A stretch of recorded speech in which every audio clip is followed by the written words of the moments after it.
Welcome to Live from New Amsterdam. This is a monthly conversation about New York before it was New York. It's brought to you by the New York Historical Society and the New Netherland Institute. My name is Russell Shorto. I'm your host. This will be a half-hour presentation. The last 10 minutes or so we will reserve for questions from you. So if you have questions, please type them in the Q&A box. We will get to as many of them as we can. My guest today is Ross Perlin. I'm waiting for him to come on the screen. There he is. Hi, Ross. Hi, Russell. Ross is a linguist, a writer, a translator. He's co-director of the Endangered Language Alliance, where he has overseen research projects focused on language documentation, mapping, policy, and public programming. One specialty of his is Himalayan languages. His PhD, he created a trilingual dictionary, a corpus of recordings, and a descriptive grammar of Trung, an endangered language of Southwest China. He also teaches linguistics at Columbia University. Welcome again, Ross. And we are not going to be talking about Southwest China so much today. We are going to be talking about a portion of Ross's amazing new book. Here it is. It's called Language City: The Fight to Preserve Endangered Mother Tongues in New York. It is out now, and it has gotten rave reviews. And I will just read you a few adjectives: gorgeous, superb, panoramic, enthralling, revelatory, fascinating, exuberant. They go on, and they are really well-deserved. It's the kind of book that you just want to fall into and let it wash over you. It's really, really thrilling if you are a lover of New York. So it covers, Ross, your book covers the whole range of New York history, and it really zeroes in on 6 people, speakers of endangered languages, who live in New York. And it kind of goes deep into those languages, those cultures, and how, in some cases, those languages have disappeared from where they originated, but they're still hanging on in New York City. But we have limited time here, and I really want to focus on New Amsterdam, on that period, because I think your argument is that because New York was so linguistically rich even before it was New York, that kind of led to what it became today. Is that fair to say? So thank you, Russell. Yeah, I think there's a lot to get into even with this short time. I just want to say thank you to the New York Historical Society, to Live from New Amsterdam, and to Russell, who's been an early supporter of the book and an inspiration. I tell a linguistic history of the city in the book, that it sort of goes kind of past, present, and future, speculating what is the future of linguistic diversity here as well. But I think that, we're in the 400th anniversary of the colonial founding, you could say, of New York, or at least the arrival of the Walloon-speaking settlers, who were sort of the first permanent residents, speaking already at that time what would now be considered in many ways an endangered minority language of the sort of French-Belgian border area where they came from. And one thing I argue in the book is that the sort of multilingual template of the city was set very early on. So we can begin. I'm sure we'll talk about Lenape, the original language of the city, which was here for, we don't know, time immemorial, how it evolved over centuries, and is now itself a highly endangered language. It's one of those 6 languages that I profile in the book. And then in terms of New Amsterdam and its creation, what's striking is that unlike all the other colonies, this is a place where the languages of 3 continents are kind of in play, with each other from the very beginning, including disproportionate numbers of what would now be considered minority or endangered languages. It's not a pure sort of Dutch-speaking realm. It's certainly not an English-speaking realm. Dutch is a key lingua franca. But of course, the famous report, which Russell and I have discussed before, is that 18 languages were spoken here, according to the Director General of New Amsterdam, when there were only 400 to 500 people here. So I've tried to sort of unpack that. We've talked about this before, but it actually probably was more than 18 languages. We don't know what those really were, but it's just one indication. And then I try to sort of unpack others. of the linguistic diversity that was here from the very beginning, and that set the template for the next 4 centuries. Okay, so it's interesting you said Lenape. My understanding is Munsee is the term for the linguistic group and Lenape for the people, although the Lenape, Munsee, Delaware, there's all these overlapping names. Do you want to flesh that out a little? Yeah, let's try to kind of put out the sort of the terminology. There are different ways of referring to them, and Munsee is a variety or a dialect of Lenape that applies more specifically to New York. So yeah, the terms are kind of all over the place. And as with many languages, there's sort of an endonym and an exonym often. The endonym is kind of what people call themselves. The exonym is what others may call them.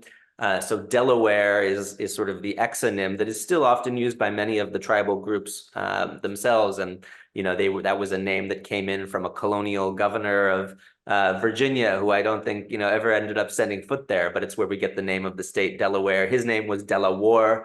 And then it was applied to the river, and really in understanding that sort of history, the river itself and all of its tributaries, and then sort of even the outlying areas like the New York archipelago. It was there were certain cultural continuities clearly around this whole river system. I use the word Lenape primarily in the book because that's the term that most language activists and members of that community are using today.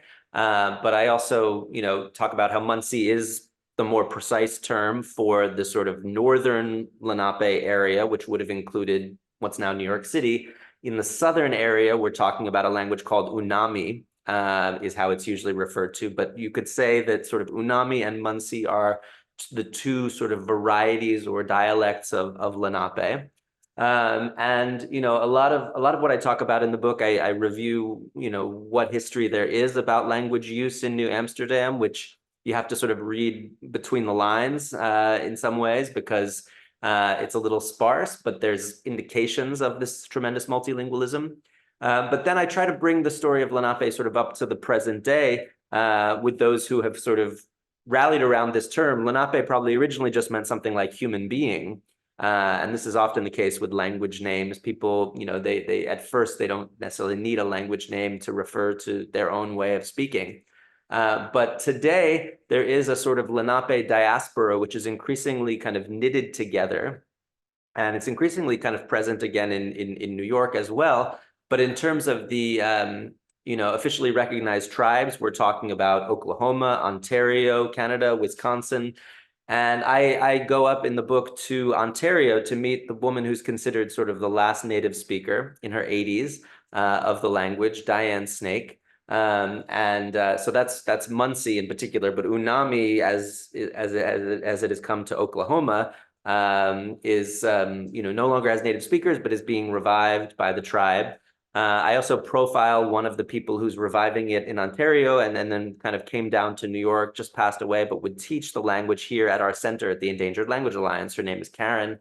And, you know, there is a sort of, although down to really sort of one native speaker as far as is known, there are people reviving it in various ways. There is a sort of new energy around the language. And, you know, there's a lot that we're talking about an oral, what had been traditionally an oral language. There's now a way of writing it with, you know, Latin-based writing system. But we have to sort of reconstruct again what the history of the language was. And nobody even really knows what the language name, how it would have been referred to kind of at the time of European arrival. And, you know, there was probably a lot of variation, what linguists would call a dialect continuum across the whole area. It may not have been totally clear where, you know, what we call Lenape now sort of began and where other Eastern Algonquian languages sort of ended. I mean, because the entire East Coast, basically stretching up to, you know, the maritime provinces of Canada now, from, you know, sort of North Carolina, Virginia, that would have all been a sort of possibly a dialect continuum of these Eastern Algonquian languages, part of this larger language family that's very important across North America. So there's a lot we have to sort of speculate and try to reconstruct, but you know, it's miraculous that Lenape is still present in the ways that I talk about in the book, and that it has been documented to some degree. So there are thousands of Lenape people in the U.S. and in Canada. but you're saying there's only one native speaker, that is someone who grew up speaking that as her Right. So there are, there are recognized tribes there that are, and then there are also, it seems, thousands of people, many of whom I've talked to, who may not have federal recognition or be sort of tribal citizens, but who also to various degrees claim Lenape descent, and are in fact kind of reemerging perhaps more than ever in recent decades.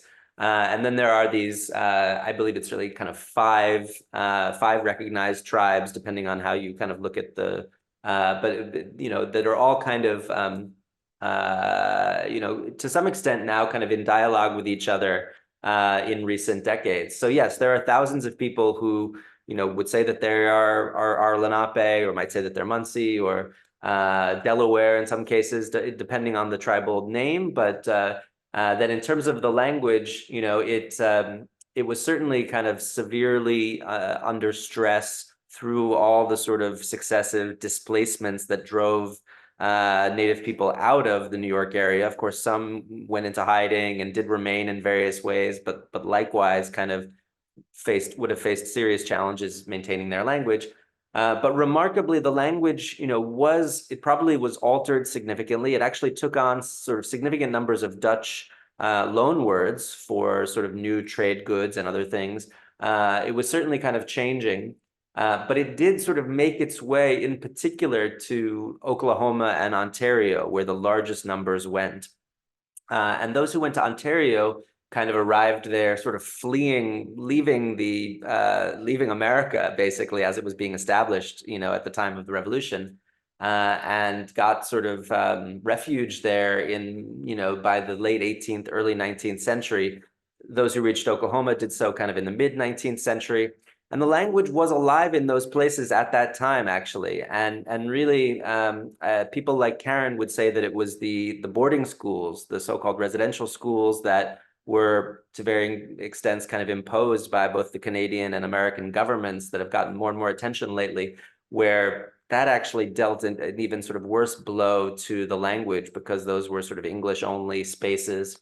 And it's really the rare person, the speaker that I mentioned, who's recognized generally as the last person raised natively in the language.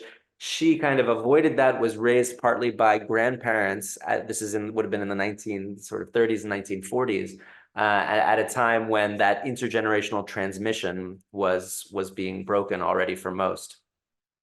Okay, so it's not the Haudenosaunee are not, they're pretty far north. They're not New Amsterdam, but they are the other major group, linguistic group, I guess, within what was New Netherland and then early New York. That's a different language group entirely?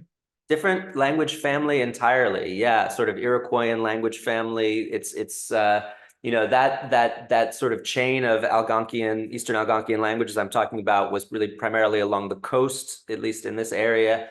And there is a real kind of clear boundary there, which you can even see in place names and so on. Once you sort of go far enough up the Hudson, you get into this really different language territory in the Haudenosaunee. So, that raises interesting questions about language contact, multilingualism, to what extent there might have been people who knew both languages, or did the languages, influence each other? And it seems certain that those Iroquoian languages were also being brought, they were part of New Netherland, they were also being brought to New Amsterdam. So we shouldn't just think of Lenape, we should also be thinking of, of those languages, possibly of languages coming up from the south as well, native languages where people were coming for trade. And it seems like there's at least some evidence of that for the for the colonial period. So can you give a sense how different a Haudenosaunee? First of all, Haudenosaunee, you have the Seneca, the Mohawk, the Onondaga, and so on. Those are each separate languages? Are they dialects of one language? Yeah, they're quite distinct. I think there's, there's different definitions of what's a language and what's a dialect. Obviously, there's a kind of linguistic definition which revolves around mutual intelligibility, and then there are sort of obviously political definitions where, if a nation will sort of, with the Six Nations, I think there is a clear kind of emphasis on each of the Six Nations having its own language.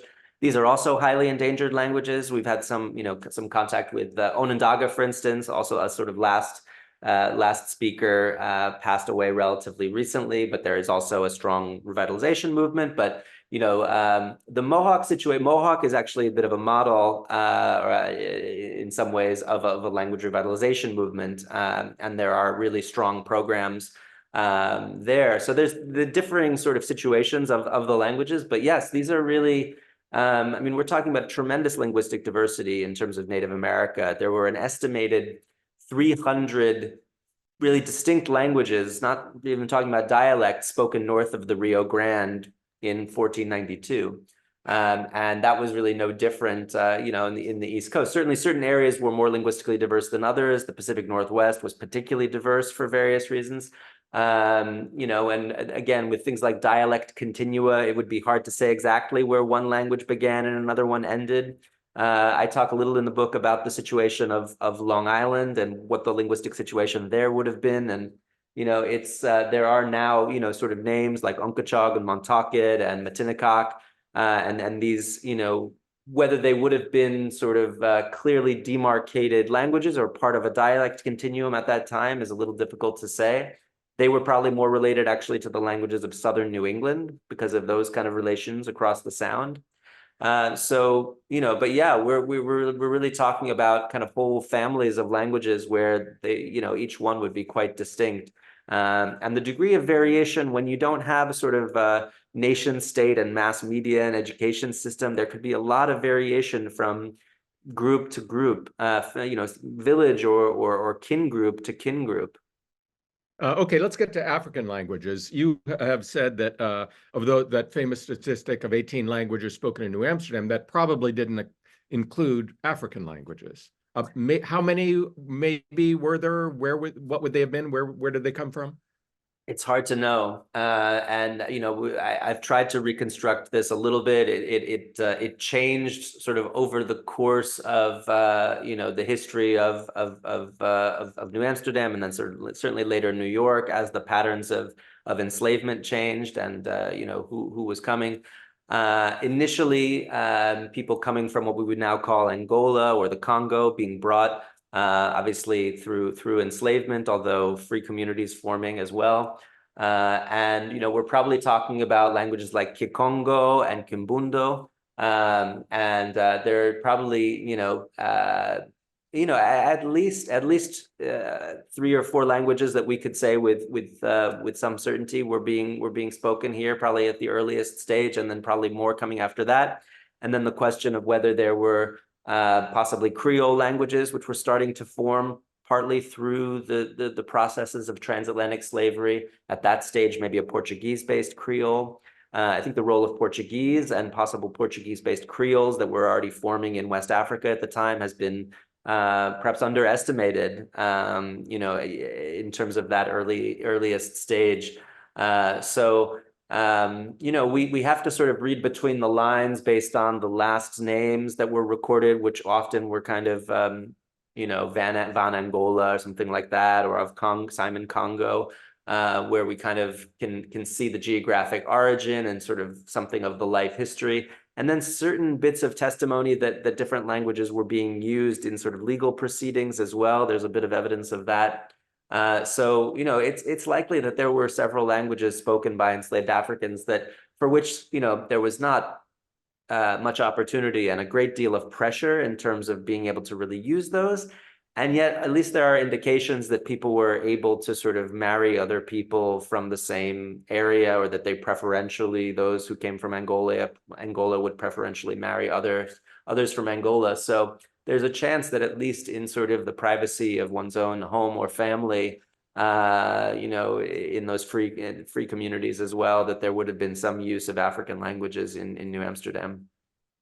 And there would have been various pidgin languages, I guess, that people, that's how they would have communicated. And by the way, maybe you can tell us the difference between a pidgin and a Creole. Yeah. The general linguistic definition is that a pidgin is the mixed language, which is formed by groups of people who are looking for ways to understand each other. It's a mixed language as it's sort of evolving in that moment of contact. And then a Creole is when a pidgin has been learned by children as a native language. And certain linguistic processes happen where the language becomes sort of regularized or a little more rule governed through the process of children sort of learning it and kind of ironing out its kinks. And so, you know, the historical situation par excellence of Pidgin and Creole formation was, you know, connected with transatlantic slavery.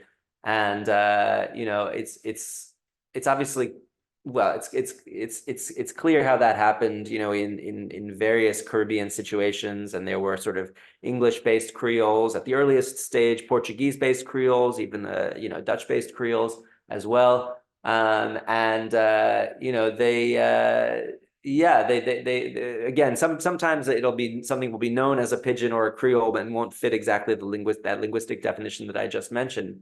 You know, they didn't generally sort of form and persist, although there are different theories about African American English. They didn't form and persist in quite the same ways here in what became the US as they did in the Caribbean for kind of complex demographic and historical reasons. With Gullah, another exception in the South Sea Islands. Gullah later also comes to New York. But in that early stage, you know, we do have evidence of distinctive styles of Black speech, which also kind of persist, those reports, kind of into the 18th and 19th centuries. At that stage, you know, also possibly having to do with people coming via the Caribbean, right? The city is in a sort of special relationship with the Caribbean from a very early stage. So there certainly were a variety of Pidgins and Creoles that were spoken here in the early stages. Again, it's challenging to reconstruct, but it's likely at the earliest stage that we would be talking about a Portuguese-based Creole, I think.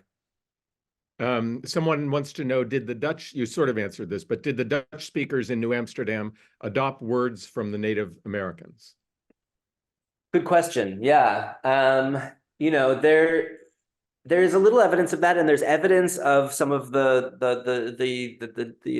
Dutch kind of learning Lenape and being able to be being those who were sort of raised around it and those who were kind of in contact.